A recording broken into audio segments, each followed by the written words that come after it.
Hello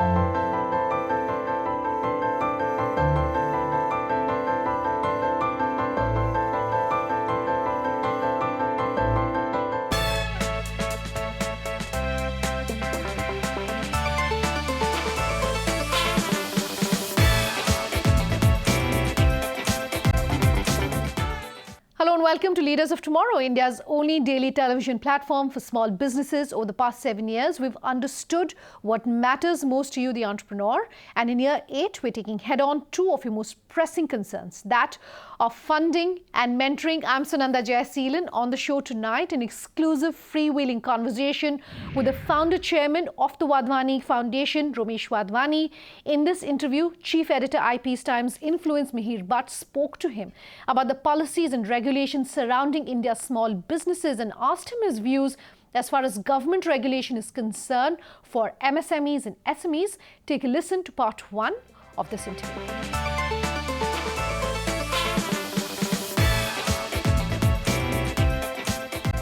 Welcome to this exclusive interview with Dr. Romesh Wadhwani, who is here with us in India. He's one of the most exciting names in Silicon Valley. Sir, thank you so much for joining us, and a very warm welcome to Leaders of Tomorrow Season 8. Our theme for this season is small to scalable. And I think your journey actually truly depicts the journey from small to scalable, starting from IIT Mumbai and going all the way to Silicon Valley.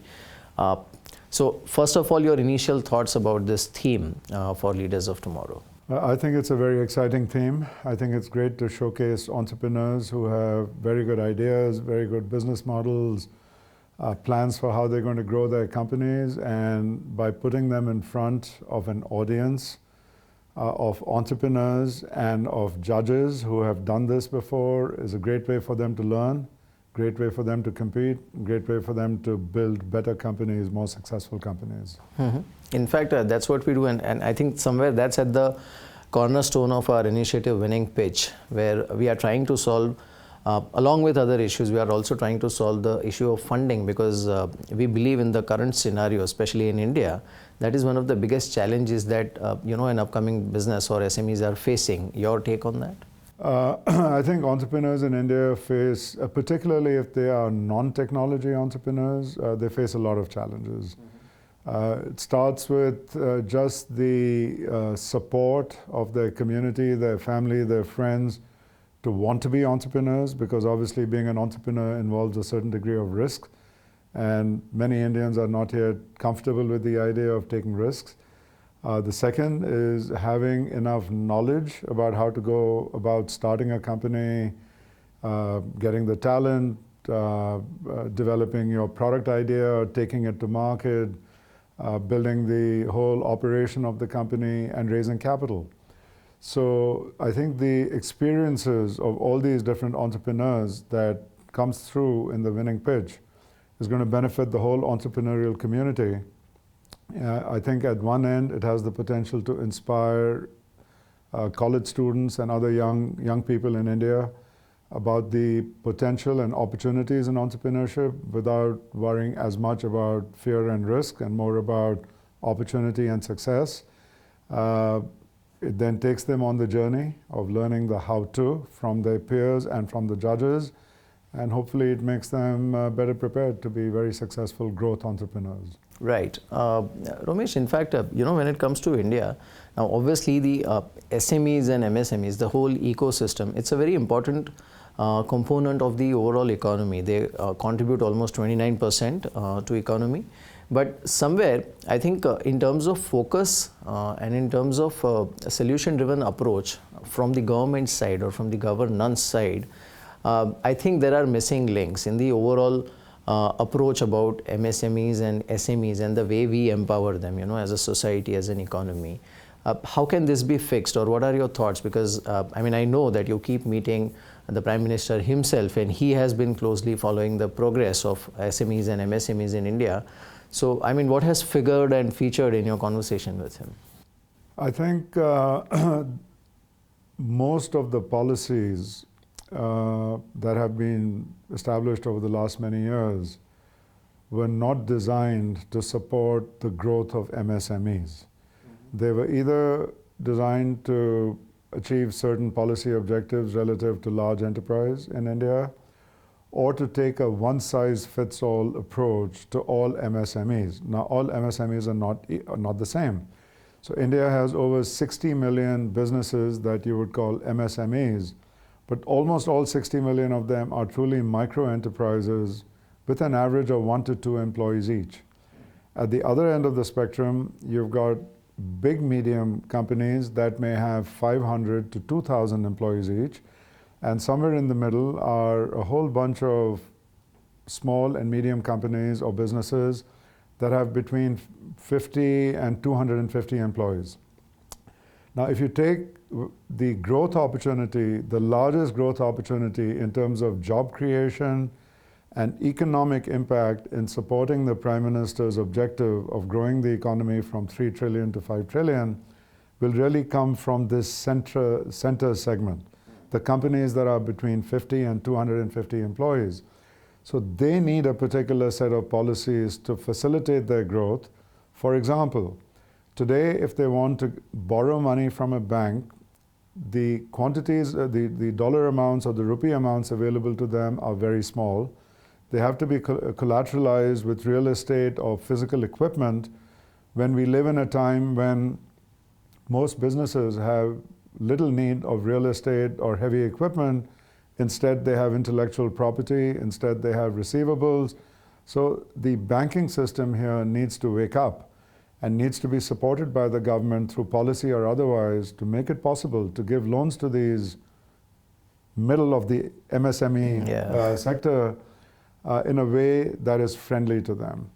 There is much more opportunity for providing venture capital to these businesses, because when you think about it, today's venture capital, 90% of it goes only to technology companies. What about all the other manufacturers that the country should be encouraging? People who are in distribution, people who manufacture pumps, people who are in hospitality, people who are in other sectors of the economy. They don't have access to venture capital, so there are policy approaches by which additional venture capital could be provided to the non-tech sector, particularly to companies in this 50 to 250 employee range. There are other policies that could be applied to companies that are sort of in the 10 to 50 employee range. And similarly, there are policies that could be put in place to make it easier for small businesses to go to an incubator and get access to mentoring help, get access to peer level support from other entrepreneurs. But this needs to be organized, and the policy needs to work hand in hand with the execution of the policy. Right. In fact, what we also observe is, there are various initiatives even from government and regulators which are taking place, but I think somewhere they are happening in pockets. So you have a separate mechanism to list startups, you have a separate mechanism to list SMEs, and then you have the main exchanges where, all the companies are listed. That's one part of it. Second is government obviously initiated the, to sort of create a ease of funding kind of initiative for SMEs, MSMEs and startups. That's there. But again, not many people have benefited. The whole Mudra scheme also was started with this thought process. It has not really resulted or converted in that kind of success, which ideally it should have with the kind of fund and the kind of government backing that it had. So, how do we synergize all these efforts which are happening in pockets as a country? That's a great point. There are lots of different projects and schemes, but the problem is they start with a policy made at the 40,000-foot level, and not as much attention is paid to how that policy will be executed and how to bring related policies and related sources of funding together to take a holistic view of what the mid-sized business entrepreneur actually needs. If you take an example of incubators, clearly there's money available to start up incubators, but a lot of the money is actually going into just setting up physical facilities. No one is paying attention to the fact that to make an incubator really successful, it isn't the land, it isn't the buildings. It's the leadership of the incubator. It needs to be very entrepreneur friendly. It's the project management support that needs to be provided by the incubator to the 50 or 100 entrepreneurs who will have a one-year journey through that incubator. It's about providing them with a mentor platform so they get access to all the mentoring and support that they need. It's connecting them to customers, could be government customers or private sector customers. It's connecting them to sources of capital, could be high net worth individuals, could be banks, could be venture capital, funds. That holistic view of how you put the entrepreneur at the center and do a 360-degree sort of engagement with the entrepreneur, providing them all the different resources they need through one mechanism, that's what's missing. I just use the incubator as an example, but the same thing applies to small and medium businesses that don't necessarily go through an incubator. Right. So as an example, the work that our foundation does, we have two separate initiatives in this area. One is called Wadhwani Entrepreneur, that focuses on helping startup entrepreneurs. In fact, all the way before they become entrepreneurs, we have a college entrepreneurship program at scale. And then once they become entrepreneurs, we have a support program for entrepreneurs. In each case, we are building sort of a 360-degree engagement model for how you engage with students to get them excited about becoming entrepreneurs. And then once they do become entrepreneurs, a 360-degree engagement model for how to take them on a journey from an idea to a product, to a business, to growth, to a very successful business. Similarly, on the small business side, we have a foundation initiative called Wadhwani Advantage. Right. The mission of Wadhwani Advantage is to help small businesses and medium businesses accelerate their growth rate. So if they were previously growing at 0, get them to 10%. If they were growing at 10%, get them to 30% growth. If they were declining 10% a year, get them to a plus 10% a year. But to do that, again, we have to put that small business owner or entrepreneur at the center and look around that center and figure out what kinds of support programs are really needed, and then have a policy or have an action program which addresses each dimension of that small businessman's needs. So I think fundamentally what's missing is, to some degree, new policies are needed. To some degree, existing policies need to be enforced, because there are a number of policies that would be extremely beneficial. They're just not being enforced to the full degree necessary. But beyond all that, we have to integrate these policies and the delivery mechanisms for these policies to actually produce the outcome that we're all looking for, which is more economic growth, more jobs. It's time to slip into a short break on that note. Much more when we come back on this exclusive conversation with the founder chairman of Wadhwani Foundation. Do stay tuned. Back in just a moment. We learned that the key to scaling in India, with all the challenges of scaling anyone has in India or frankly any other country, you need great program management.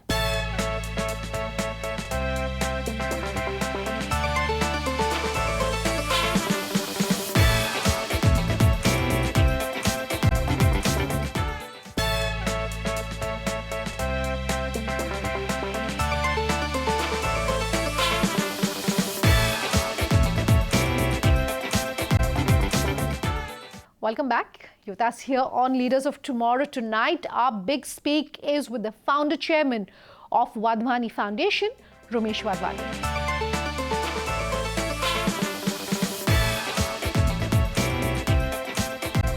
Lately also what we have observed is, especially in India, where a separate startup ecosystem has evolved and quite successfully. Suddenly they are on fast track when it comes to entrepreneurship, when it comes to receiving funding, and obviously that whole debate about their valuation and all of that. So that's a very exciting space. On the other hand, you have brick and mortar small and medium businesses where there is still a lot of stress. I think it's still very unorganized to a great extent, and they have their own issues. Now, how do we balance between these two? Because we cannot choose one over the other, because for a country like India, which has a massive requirement of jobs, both are needed and both are actually effectively engines of an economy. I think it all comes down to what is the role of government, to help the people who can help themselves or to help the people who need the help. For the most part, technology-focused companies that have a well-defined business plan and a good entrepreneur, whether proven or not, just the right characteristics or qualities you look for in an entrepreneur, someone like that is going to get support from Sequoia Capital or a whole variety of other venture capital firms that exist in India. They will provide the mentors, they will provide the support, they will provide the knowledge and the experience. While government may be able to help, I would say the role of government in helping that kind of entrepreneur and that kind of techno-centric business is minimal. Yeah. But that represents 1%, 2%, 5% of the small businesses India needs to support. So to me, that's the outlier. That's not the center of the universe where it comes to the SMB sector. The need is really for all the other companies. Could be tech-enabled businesses, could be non-tech businesses, could be businesses that are not tech today, may become tech 5 years from now. These are the ones who have no venture capitalists interested in them.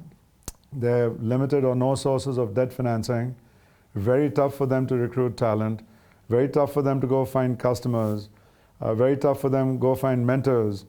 So if the government is going to help, why not help where the biggest numbers are and where the biggest need is? And that's pretty obvious. It's the 95% or 97% of small and medium businesses that are not technology-centric businesses. Right. You are in fact very closely involved and you are taking a lot of initiatives to support actually both the sides, and I know how excited you always are about technology. So, what is your vision in terms of supporting or encouraging these entrepreneurs? Because ultimately that's what matters for India when it comes to keeping that $5 trillion goal in mind. If these people don't perform, and on its own economy will take much longer to reach that $5 trillion benchmark than what it may take otherwise. Right. So this kind of leads to the transformation of our own foundation, right? I mean, I talk about transformation of other companies. I have transformed my own companies over the years, but a couple of years ago, I reached the conclusion that our own foundation needed to transform to achieve scale. Our foundation has been around in India for over 18 years. We've established a very successful program called the National Entrepreneurship Network, which has helped tens of thousands of college students become entrepreneurs. But that was yesterday. Now, if you look ahead and you set yourself a couple of aspirational goals, which are incredibly difficult goals, and the first goal might be that you want to help 10 million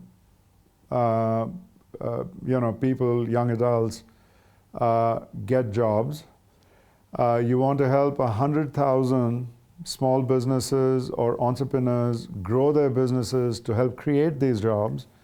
You want to have skilling programs to skill people to fill these jobs. And now you connect the dots, and all of a sudden, achieving this kind of scale is awesomely hard and really intimidating, even for someone like me.